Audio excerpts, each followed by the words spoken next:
Assalamualaikum warahmatullahi wabarakatuh. Saya Vanessa Putri Ramadhani dengan NIM 2207549. Baiklah, di sini saya akan mewawancarai salah satu guru BK, yaitu Bapak Hardi Putra Gunawan, tamatan STKIP PGRI Sumatera Barat, jurusan S1 Bimbingan dan Konseling. Mulai mengajar dari tahun 2018 dan mengajar di SMA 5 Padang pada tahun 2023. Nah, di sini saya akan mewawancarai Bapak membahas terkait bimbingan dan konseling bersama Bapak Hardi. Berikut wawancaranya. Assalamualaikum warahmatullahi wabarakatuh. Assalamualaikum warahmatullahi wabarakatuh. Perkenalkan, saya Vanessa Putri Ramadhani dari Universitas Negeri Padang, mahasiswa semester 4, mata kuliah bimbingan dan konseling. Nah, di sini saya ingin mewawancarai Bapak terkait bimbingan dan konseling di sekolah ini, yaitu SMA Negeri 5 Padang. Nah, sebelum masuk ke pertanyaan, bisakah Bapak menjelaskan tentang diri Bapak terlebih dahulu? Baik, saya akan menjelaskan tentang diri. Untuknya lebih tepatnya memperkenalkan diri. Nama saya Hardi Putra Gunawan, ya.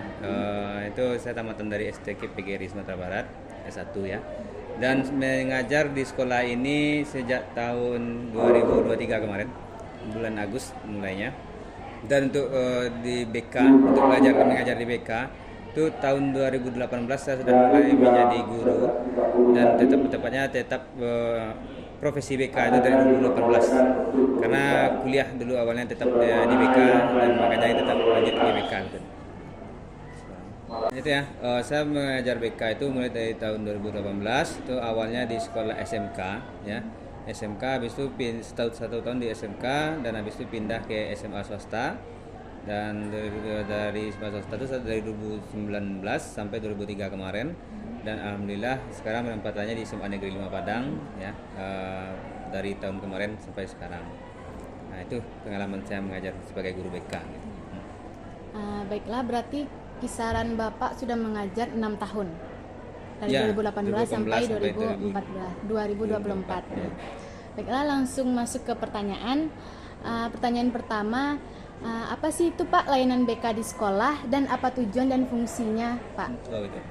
Kita sama tahu ya, layanan BK itu kan ibaratnya untuk proses bantuan yang kita berikan kepada siswa, baik itu dari masalah pribadinya, masalah sosialnya, masalah belajarnya, masalah karirnya, itu merupakan proses bantuan. Untuk layanan BK itu yang proses bantuan. Dan fungsinya di sekolah otomatis kita membantu bagaimana kedepannya atau bagaimana cara belajarnya beserta didik kita, agar dia tetap berada di jalan yang baik dan tetap cara belajarnya itu lebih kondusif gitu. Misalnya dia kan sering absen, otomatis kan berpengaruh pada kehadirannya, berpengaruh pada tugas dan nilainya. Makanya itu anak kita akan kita proses terkait masalah belajarnya itu. Jadi tujuan kita itu membimbing siswa. Jadi BK di sekolah itu semuanya proses bantuan yang kita berikan kepada siswa. Bagaimana sih Pak eksistensi kedudukan BK di sekolah dan apa saja bidang pengembangan BK itu Pak? Oh, gitu. Kalau eksistensi BK di sekolah, mungkin kalau di sekolah kita ini eksistensinya sangat bagus ya, karena semua siswa di sini mengenal dekat dengan BK, karena kita tuh guru BK di sini ada beberapa orang dan semuanya itu dibagi beberapa kelas tanggung jawabnya masing-masing gitu kan. Jadi dan kerja sama guru pun sangat bagus. Jadi eksistensinya itu sangat baik, sangat bagus. Dan apa lagi pertanyaannya? Bidang pengembangan. Bidang pengembangan. Dan kita bidang pengembangan itu banyak, bidang pengembangan pribadi. Contohnya minat bakat itu ya. Jadi kita gali potensi yang ada pada diri siswa, nanti kita kembangkan, kita sediakan wadahnya. Di sini kita di sekolah kan ada beberapa wadah ekskul. Jadi di mana minat bakat siswa itu nanti kita salurkan sesuai bakat mereka masing-masing. Selanjutnya, bagaimana penerapan asas-asas seperti kerahasiaan, kesukarelaan dalam layanan BK, dan bagaimana hal ini berhubungan dengan prinsip-prinsip BK terkait peserta didik di sekolah ini Pak? Oh, gitu. Kalau mengenai asas kesukarelaan dan asas kerahasiaan, itu biasanya kita melaksanakan pada konseling pribadi ya, konseling ya, yang mana kita minta klien kita itu atau klien kita itu untuk sukarela membuka ceritanya, sukarela menceritakan apa yang dihadapinya. Karena kalau mereka tertutup atau separuh-separuh tidak leluasa untuk membuka diri, tidak membuka pernyataannya, otomatis kami pun memberikan solusi, takutnya nanti salah ambil solusi. Makanya kami minta sebelum kita mulai itu kita apakan kepada siswa kita bahwa BK itu dimintanya sukarela. Dan untuk kerahasiaannya insya Allah rahasia terjamin karena itu merupakan janji konselor, merupakan itu adalah azas kita di BK gitu kan. Jadi kalau permasalahannya diceritakan di sini insya Allah sampai di depan pintu BK itu masalahnya tidak akan disebar ke yang lain gitu. Untuk kerahasiaannya gitu. Baik Pak, pertanyaan selanjutnya dalam hal layanan BK. Ya. Bagaimana Bapak mengintegrasikan berbagai jenis layanan seperti bimbingan kelompok, konseling perorangan, dan mediasi untuk memenuhi kebutuhan siswa? Bagaimana mengintegrasikan ya? Untuk bimbingan kelompok, kita kan bimbingan kelompok itu kan kita berbicara dengan masalah umum ya, masalah umum atau masalah sosial yang terjadi di lingkungan kita. Jadi kita kumpulkan beberapa siswa dalam di kelas, kita bentuk kelompok belajar, dan itu kita laksanakan bimbingan kelompok dengan mengangkat tema, mungkin tema-tema yang terjadi di yang sedang hangat-hangatnya yang dibicarakan oleh masyarakat luas. Contohnya saja sekarang kita kan di Sumatera Barat kan dilanda banjir bandang. Nah, itu tuh apa dampaknya, apa penyebabnya tuh tentu ada sebab akibatnya. Nah, itu kita bahas di dalam bimbingan kelompok. Karena bimbingan kelompok itu memang membahas masalah-masalah umum gitu kan. Dan untuk masalah konseling kelompok ya. Masalah konseling kelompok itu kita mengangkat masalah pribadi siswa tuh yang peserta kelompok. Jadi itu yang akan kita carikan solusinya bersama-sama di dalam kelompok tersebut.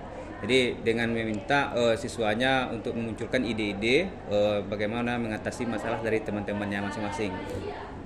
Seperti itu. Dan mungkin pertanyaan lainnya yang berkaitan dengan pertanyaan tadi, konseling kelompok, konseling perorangan ya. Dan konseling perorangan ini ya kita melaksanakannya ada di ruangan BK, ada namanya ruang konseling. Itu ya seperti yang pertanyaan sebelumnya kita membuka kesukarelaan ya, keterbukaan, dan untuk kerahasiaannya insya Allah kita jaga rahasianya, dan tujuan kita itu untuk mengatasi permasalahan yang dialami oleh pribadi siswa. Jadi semua siswa itu baik masalah yang seperti dibicarakan tadi, baik masalah pribadi, belajar, sosial, keluarga dan lain-lainnya. Nah, kalau mereka terbuka itu kita akan memberikan solusi semampunya. Baiklah Pak, pertanyaan berikutnya, bagaimana pelaksanaan layanan pendukung BK di sekolah ini Pak? Kalau untuk pelaksanaan layanan pendukung BK di sekolah ini semuanya berjalan ya cukup baik ya, karena kita akan melaksanakan asesmen, sosiometri dan kegiatan-kegiatan pendukung lainnya untuk menunjang kinerja kita di BK. Pertanyaan terkait siswa Pak, bagaimana cara Bapak mengidentifikasi siswa yang bermasalah atau siswa yang butuh bantuan BK, dan bagaimana cara penyelesaian masalah tersebut sesuai pengalaman Bapak selama mengajar sebagai guru BK? Tergantung permasalahan siswa ya. Kalau kita melihat dari cara belajarnya, otomatis kita kan tiap-tiap guru BK itu kan punya rekapan absen, rekapan kehadiran. Otomatis kalau dia banyak sering absen tanpa keterangan, sering tidak masuk ke sekolah, itu kita proses. Apa kendalanya, apa masalahnya, kenapa tidak hadir, ada masalah di kelas sama teman atau sama gurunya. Nah, dan begitu pun dengan nilainya. Kita lihat nilainya, kalau nilainya turun atau nilainya rendah di mata pelajaran, itu kan kita proses. Bagaimana kok bisa seperti ini? Apakah kamu tidak meminati cara belajar ini, atau tidak minat sama gurunya, atau apanya? Jadi semua itu kita proses berdasarkan data-data yang kita rekap gitu. Selanjutnya, bagaimana pelaksanaan model BK komprehensif di sekolah ini Pak? Komprehensif itu kan ibaratnya menyeluruh ya, ibaratnya keseluruhan. Jadi BK di sini itu BK komprehensif itu sebenarnya ibaratnya kerjasama lah gitu sama wali kelas, sama guru mapel, dan pokoknya warga sekolah semua itu BK bekerjasama untuk menjalankan BK komprehensif tersebut.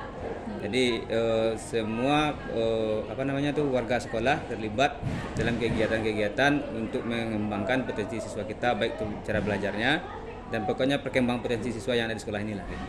Berarti berkaitan sama pertanyaan terakhir, yaitu bagaimana kerjasama antar personil sekolah dengan guru BK untuk menyelesaikan permasalahan siswa? Ya, itu dia. Kalau personil sekolah ya, contohnya kita akan saling kerjasama antara wali kelas, guru mapel, BK itu kerjasama. Nanti setelah permasalahan anak-anak itu dari awalnya dari kelas itu sama guru mapelnya ya, terus dia tidak dia sama guru kelas, jadi guru wali kelas melaporkan ke BK, nanti prosesnya itu seperti itu. Jadi kalau tidak sanggup sama BK kita naik ke wakil, habis itu kita ke kepala sekolah, itu urutannya. Jadi kerjanya samanya itu harusnya sangat komunikasinya itu jalan terus supaya tidak ada salah penanganan pada kasus siswa gitu kan. Wali kelas melihatkan kami menjemput nilai dari wali kelas, bagaimana nilai anak kita, ada kendala belajarnya atau gimana nya, nanti dilihatkan oleh wali kelas, ini kehadirannya, ini pelajarnya. Nah itu yang akan kami panggil proses, dan itu yang akan kami tarik anaknya untuk kami proses untuk memperbaiki cara belajarnya, untuk memperbaiki hasil belajarnya siswa kita. Sekian Pak pertanyaannya Pak, terima kasih banyak kepada Bapak telah bersedia diwawancarai. Berarti BK itu merupakan layanan yang menyokong siswa, memberikan siswa penyelesaian atas masalahnya, dan memberikan bantuan kepada siswa bagaimana cara mengatasi masalah tersebut. Baiklah, hanya itu yang dapat saya wawancarai kepada Bapak Hardi. Kurang dan maafnya saya mohon maaf. Assalamualaikum warahmatullahi wabarakatuh. Waalaikumsalam. Itulah hasil wawancara saya dengan Bapak Hardi Putra Gunawan. Berikut ini dokumentasi SMA Negeri 5 Padang.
Itulah hasil wawancara saya dengan guru BK dan observasi di SMA Negeri 5 Padang.